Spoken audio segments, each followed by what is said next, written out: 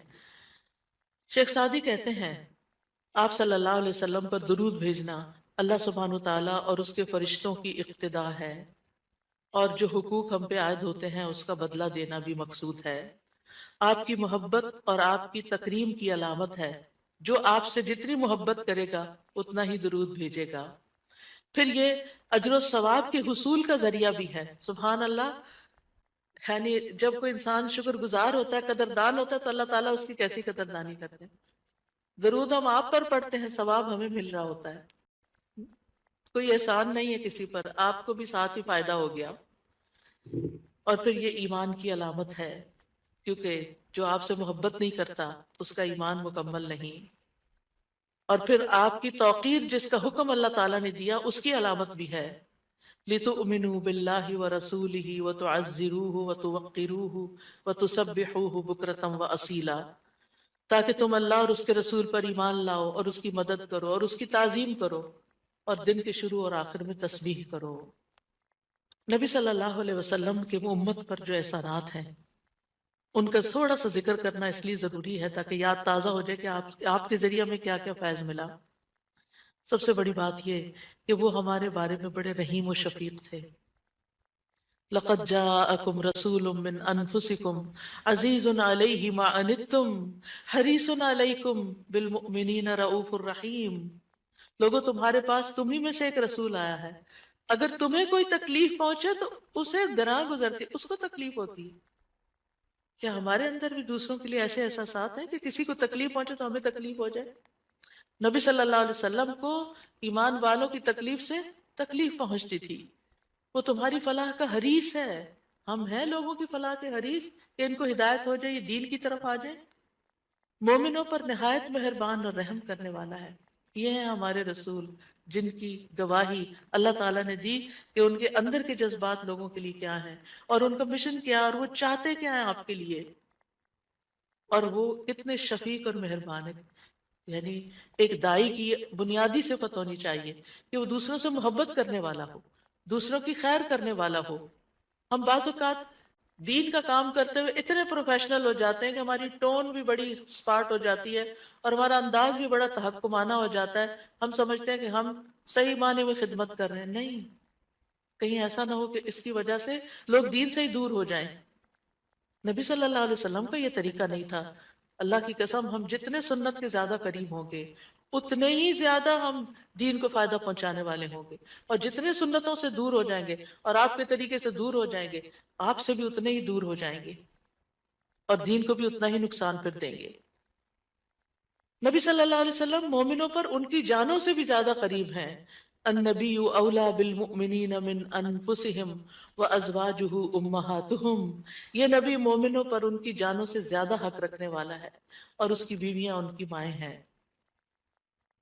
نبی صلی اللہ علیہ وسلم نے فرمایا، دنیا میں کوئی مومن ایسا نہیں جس سے میرا دنیا اور آخرت میں سب سے زیادہ قریب کا رشتہ نہ ہو۔ اگر چاہتے ہو تو یہ آیت پڑھ لو۔ یعنی صرف اس دور کے لوگوں کے لیے نہیں تھے آپ قریب، بلکہ ہمارے لیے بھی ہیں۔ فرمایا یہ آیت پڑھ لو، النبی اولا بالمؤمنین من انفسہم۔ نبی مومنوں پر ان کی جانوں سے بھی زیادہ قریب ہیں، لہٰذا جو کوئی مومن مر جائے اور مال چھوڑ جائے تو وہ اس کے خاندان کو ملے گا، اس کے وہ وارث ہوں گے، اور جو قرض یا عیال چھوڑ جائے وہ میرے پاس آئے، میں اس کا بندوبست کروں گا۔ آج کوئی حکمران، کوئی لیڈر ایسا ہے جو یہ کہے کہ تمہارا کوئی فوت ہو جائے، جو وہ چھوڑے وہ سب تمہارا، لیکن اگر کوئی تمہاری ضرورت ہے تو میرے پاس آ جاؤ؟ ایسی خیرخواہی محمد صلی اللہ علیہ وسلم کے اندر تھی اپنے ساتھیوں کے لیے۔ آپ امت کے لیے روتے تھے، نبی صلی اللہ علیہ وسلم نے ابراہیم علیہ السلام کے بارے میں یہ آیت پڑھی، ربی انہن اضللن کثیرا من الناس فمن تبعنی فانہ منی، کہ اے میرے رب، ان بتوں نے بہت سے لوگوں کو گمراہ کر دیا ہے، تو جو میری پیروی کرے وہ مجھ سے ہوگا۔ اور یہ آیت جس میں عیسیٰ علیہ السلام کہتے ہیں ان تعذبہم فانہم عبادک وان تغفر لہم فانک انت العزیز الحکیم، اے اللہ اے اللہ، اگر تو انہیں عذاب دے، یعنی جو میرے پیروکار ہیں، تو تیرے بندے ہیں دے دے، اور اگر تو بخش دے تو بے شک تو عزیز الحکیم ہے۔ نبی صلی اللہ علیہ وسلم نے کیا فرمایا؟ ابراہیم علیہ السلام نے کہا بس وہ میرے ہیں جو میری پیروی کرے۔ عیسیٰ علیہ السلام نے کہا تیرے بندے ہیں، تو چاہے تو سزا دے دے۔ نبی صلی اللہ علیہ وسلم کو دیکھیے، پھر آپ نے یہ دو آیتیں پڑھ کے اپنے ہاتھ اٹھائے اور فرمایا اے اللہ، میری امت میری امت، امتی امتی، اور آپ رونے لگ گئے۔ یہ آپ کے دل میں امت کے لیے پیار تھا، امت کے دل میں محمد صلی اللہ علیہ وسلم کے لیے کیا محبت ہے۔ تو اللہ عز و جل نے فرمایا اے جبریل جاؤ محمد کے پاس، حالانکہ تیرا رب خوب جانتا ہے، اور ان سے پوچھو کہ کیوں رو رہے ہیں۔ جبریل علیہ السلام آپ کی خدمت میں آئے اور آپ سے رونے کی وجہ پوچھی، تو رسول اللہ صلی اللہ علیہ وسلم نے انہیں بتا دیا کہ میں اپنی امت کے لیے رو رہا ہوں، حالانکہ اللہ سب سے زیادہ جاننے والا ہے۔ تو اللہ تعالیٰ نے فرمایا اے جبریل محمد کی طرف جاؤ اور ان سے کہہ دو کہ ہم آپ کو آپ کی امت کے بارے میں ضرور راضی کر دیں گے، اور ہم آپ کو غمگین نہیں کریں گے۔ اتنے حریص تھے وہ ہماری نجات کے اور ہماری فلاح کے، تو کیا وہ والدین سے بھی زیادہ پر مہربان نہیں ہم پر؟ ہمارے ماں باپ ہماری دنیا کا غم کرتے ہیں، ہماری دنیا کی فکریں کرتے ہیں، ان کو کھانے سے کہاں سے ملے گا، ان کے فلاں چیز کا کیا ہوگا، فلاں چیز کا کیا ہوگا۔ نبی صلی اللہ علیہ وسلم ہماری دنیا کے تو پیچھے ہو گیا نا، کہ جس کا عیال وہ قرض دار ہو میرے پاس آ جائے، لیکن ہماری آخرت کی فکر کرتے ہیں کہ میری امت کی بخشش ہوگی کہ نہیں ہوگی۔ ایک دفعہ کوئی لا الہ الا اللہ محمد الرسول اللہ کہہ کر اس دین میں داخل ہو جاتا ہے، تو پھر محمد صلی اللہ علیہ وسلم اس کے لیے مہربان ہو جاتے ہیں، اس کے لیے غمگین ہو جاتے ہیں کہ اس کی بخشش ہو جائے۔ آپ ہر نماز میں امت کے لیے دعائیں کرتے تھے، ہر نماز میں۔ حضرت عائشہ کہتی ہیں میں نے رسول اللہ صلی اللہ علیہ وسلم کو خوش طبیعت دیکھ کر کہا اے اللہ کے رسول میرے لیے اللہ تعالیٰ سے دعا کریں۔ آپ نے فرمایا اللہم اغفر لعائشہ ما تقدم من ذنبها وما تأخر وما اسرت وما اعلنت، اے اللہ عائشہ کے سب گناہ بخش دے، جو اس نے پہلے کیے، جو بعد میں کیے، جو چھپا کے کیے، جو اعلانیہ کیے۔ خوشی سے حضرت عائشہ نے ہنسنا شروع کر دیا، یہاں تک کہ ہنستے ہنستے ان کا سر رسول اللہ صلی اللہ علیہ وسلم کی گود میں جا پڑا۔ آپ نے پوچھا کیا تمہیں میری دعا نے خوش کر دیا؟ انہوں نے کہا بھلا مجھے کیا ہے کہ آپ کی دعا خوش نہ کرے، آپ کی دعا سے ہی خوش ہوئی ہوں۔ آپ نے فرمایا اللہ کی قسم میں ہر نماز میں اپنی امت کے لیے یہ دعا کرتا ہوں۔ یہ احسانات ہیں آپ کے ہم پر، اور آپ نے اپنی مقبول ترین دعا جو تھی اپنی امت کے لیے محفوظ کر لی۔ نبی صلی اللہ علیہ وسلم نے فرمایا مجھ سے کہا گیا آپ مانگے، کیونکہ ہر نبی نے مانگا ہے، ہر نبی کو ایک مقبول دعا دی گئی ہے کہ جو اللہ تعالیٰ ضرور قبول کرے گا، لیکن میں نے اپنا سوال قیامت کے دن کے لیے مؤخر کر دیا، ڈیلے کر دیا، وہاں جا کے مانگوں گا، اور وہ تمہارے لیے ہوگا، اور لا الہ الا اللہ کی گواہی دینے والے ہر شخص کے لیے ہوگا۔ ہمیں اگر اللہ تعالیٰ کی طرف سے یہ پیغام آئے کہ کوئی ایک دعا مانگ لو وہ ضرور قبول ہوگی، تو ہم تو جھٹ سے اپنے لیے کوئی دنیا کی دعا مانگ لیں گے جو جلد ختم بھی ہو جانے والی۔ اس سے آپ کی حکمت کا اندازہ لگائیں، اور ہمارے لیے آپ کی محبت کا اندازہ کریں۔ آپ کی وجہ سے امت کو شفاعت ملے گی۔ نبی صلی اللہ علیہ وسلم نے فرمایا مجھے 5 چیزیں ایسی دی گئیں جو مجھ سے پہلے کسی کو نہیں دی گئی، ان میں سے ایک مجھے شفاعت عطا کی گئی، یعنی نبی صلی اللہ علیہ وسلم کو شفاعت کا حق دیا گیا۔ نبی صلی اللہ علیہ وسلم امت کی شفاعت کی خاطر تمام رات فکر مند رہے۔ ابو ذر کہتے ہیں ایک مرتبہ رسول اللہ صلی اللہ علیہ وسلم نے نماز شروع کی اور ساری رات صبح تک ایک ہی آیت رکوع اور سجود میں پڑھتے رہے کہ اے اللہ اگر تو انہیں عذاب میں مبتلا کر دے تو یہ تیرے بندے ہیں، اور اگر تو انہیں معاف کر دے تو تو بڑا غالب حکمت والا ہے۔ جب صبح ہوئی تو میں نے عرض کیا یا رسول اللہ آپ ساری رات صبح تک رکوع اور سجود میں ایک ہی آیت پڑھتے رہے؟ آپ دیکھیے کہ وہ جو سوال اکثر آتا ہے نا کہ سجدے میں قرآنی دعا پڑھ سکتے ہیں یا نہیں، اس کا یہ جواب ہے، ٹھیک ہے؟ کہ قرآنی آیت جو دعا کی شکل میں ہو وہ پڑھ سکتے ہیں۔ آپ صلی اللہ علیہ وسلم نے فرمایا، میں اپنے رب سے اپنی امت کے لیے سفارش کا حق مانگ رہا تھا، یہ دعا کر کے امت کے لیے سفارش کا حق مانگ رہا تھا جو اللہ نے مجھے عطا کر دیا، اور انشاءاللہ یہ ہر اس شخص کو نصیب ہوگی جو اللہ کے ساتھ کسی کو شریک نہیں ٹھہراتا، شرک نہیں کرتا۔ ابن عباس کہتے ہیں رسول اللہ صلی اللہ علیہ وسلم نے فرمایا، اللہ نے میرے لیے میری امت کی غلطی اور بھول چوک اور جس پر ان کو مجبور کر دیا جائے اس سے درگزر فرمایا ہے، اور یہ بھی آپ کا ایک احسان ہے ہم پر۔ نبی صلی اللہ علیہ وسلم نے اپنی امت کو مشقت میں نہیں ڈالا، بس وہ کام سکھائے جو وہ کر سکتے تھے آسانی سے۔ آپ صلی اللہ علیہ وسلم نے فرمایا، اگر میری امت پر مشقت نہ ہوتی تو میں انہیں ہر نماز کے وقت وضو کرنے کا حکم دیتا، یعنی چاہے وضو ہوتا پھر بھی دوبارہ حکم دیتا، لیکن اگر وضو ہے تو دوبارہ نہ بھی کرو، یہ آسانی دیا آپ نے۔ آپ اپنی امتیوں کو آگ سے بچانے کی شدید حرص رکھتے تھے۔ نبی صلی اللہ علیہ وسلم نے ایک مرتبہ فرمایا، میری مثال اور لوگوں کی مثال اس شخص کی طرح ہے جس نے آگ روشن کی، جب اس کے چاروں طرف روشنی پھیل گئی تو پروانے اور کیڑے مکوڑے جو آگ پہ گرتے ہیں اس میں گرنے لگے۔ وہ آدمی ان کو آگ سے دور کرتا ہے لیکن وہ اس کے قابو میں نہیں آتے بلکہ آگ میں داخل ہو جاتے ہیں۔ اسی طرح میں تمہاری کمروں سے پکڑ پکڑ کر تمہیں آگ سے روکتا ہوں اور تم اس میں گرتے جاتے ہو، یعنی میں تمہیں روکتا ہوں کہ وہ غلط کام نہیں کرو کہ جو آگ کی طرف لے جانے والے ہیں، اور تم رک نہیں رہے۔ اسی طرح آپ صلی اللہ علیہ وسلم نے اپنے بعد آنے والے امتیوں کے لیے بھی محبت کا اظہار کیا ہے۔ حدیث میں آتا ہے، آپ نے فرمایا، کاش میں اپنے بھائیوں سے مل پاتا۔ نبی صلی اللہ علیہ وسلم نے کہ صحابہ نے عرض کیا، کیا ہم آپ کے بھائی نہیں؟ آپ نے فرمایا، تم میرے صحابہ ہو، میرے بھائی وہ لوگ ہیں جو مجھ پر ایمان لائے ہوں گے لیکن میری زیارت نہ کر سکے ہوں گے، یعنی میرے آپ کے بعد دنیا میں آئے ہیں۔ پھر یہ ہے کہ درود شریف پڑھنے کے فائدے کیا ہیں؟ یہ تو تھا کہ آپ کے احسانات ہیں ہم پر، لہٰذا ہمیں انسان ہونے کی حیثیت سے ہمارے اوپر لازم ہے کہ احسان کا بدلہ چکائے اور ہم آپ پر درود پڑھیں۔ لیکن ویسے آپ فائدے کیا ہیں؟ ایک بار درود بھیجنے پر 10 رحمتیں ملتی ہیں، صحیح مسلم کی روایت میں آتا ہے۔ سنن نسائی میں آتا ہے، جو شخص مجھ پر ایک مرتبہ درود بھیجے گا اللہ اس پر 10 مرتبہ رحمتیں نازل کرے گا، اس کے 10 گناہ معاف ہوں گے، اس کے 10 درجات بلند ہوں گے۔ ایک اور روایت میں آتا ہے، جو شخص میری امت میں مجھ پر اخلاص سے دل سے ایک بار درود پڑھے گا تو اللہ اس وجہ سے اس پر 10 رحمتیں بھیجے گا اور اس کی وجہ سے اس کے 10 درجے بلند فرمائے گا، اس کے لیے 10 نیکیاں لکھے گا، 10 گناہ معاف فرما دے گا۔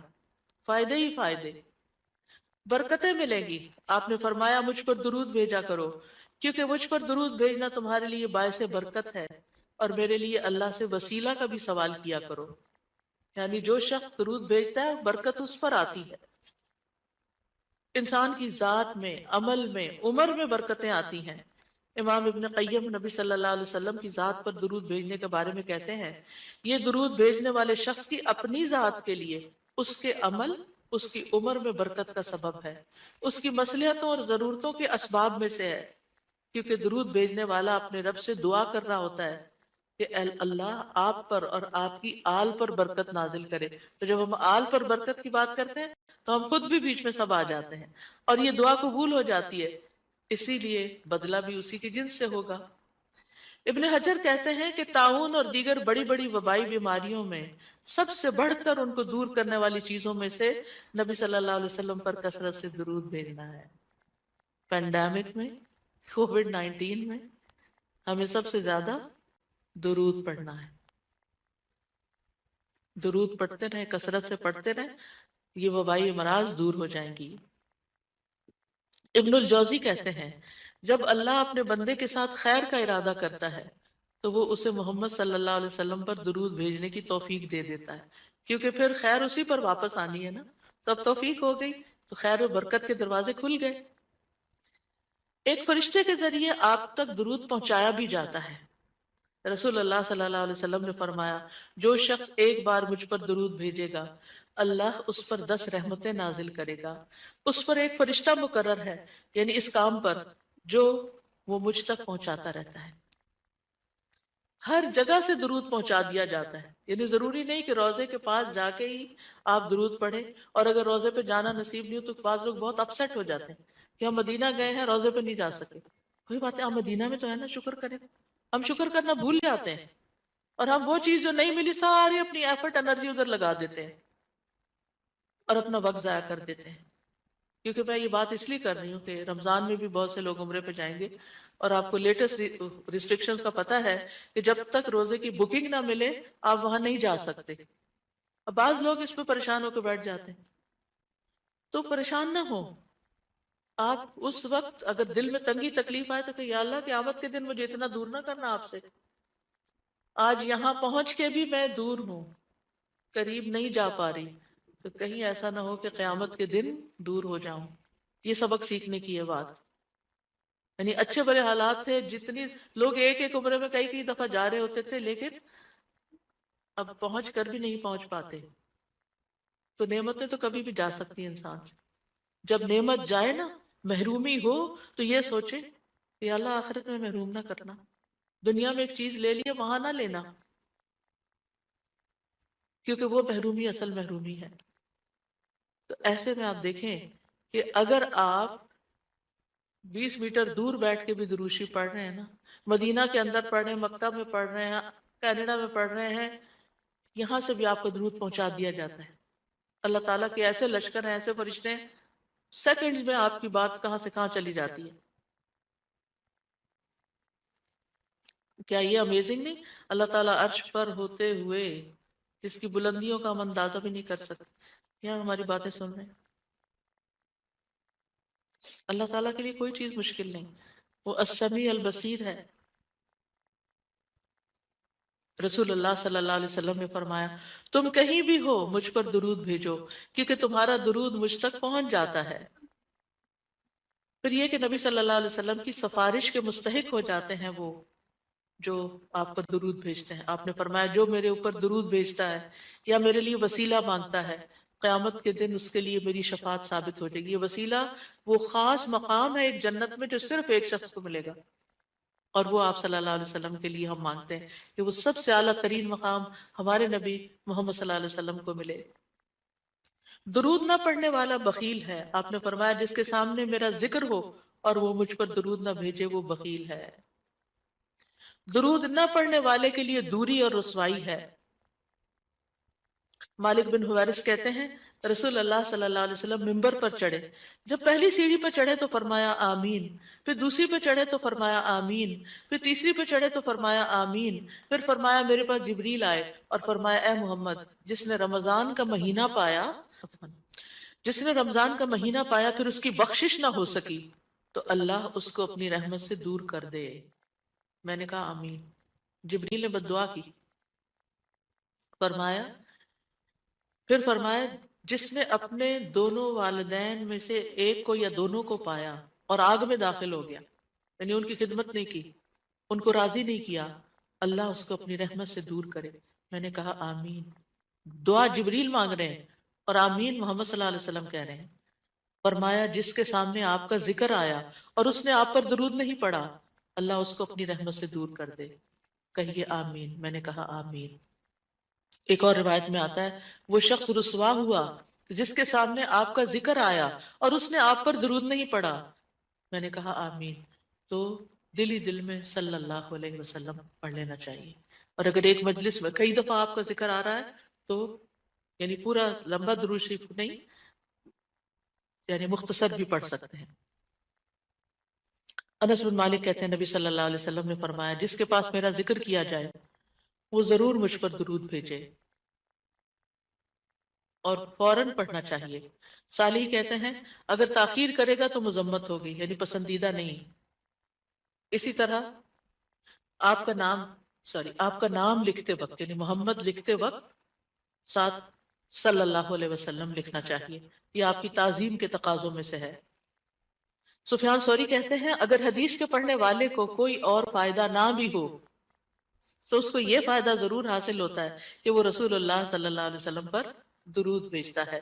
سبحانک اللہم و بحمدک اشہد ان لا الہ الا انت استغفرک و اتوب الیک. السلام علیکم و رحمت اللہ وبرکاتہ.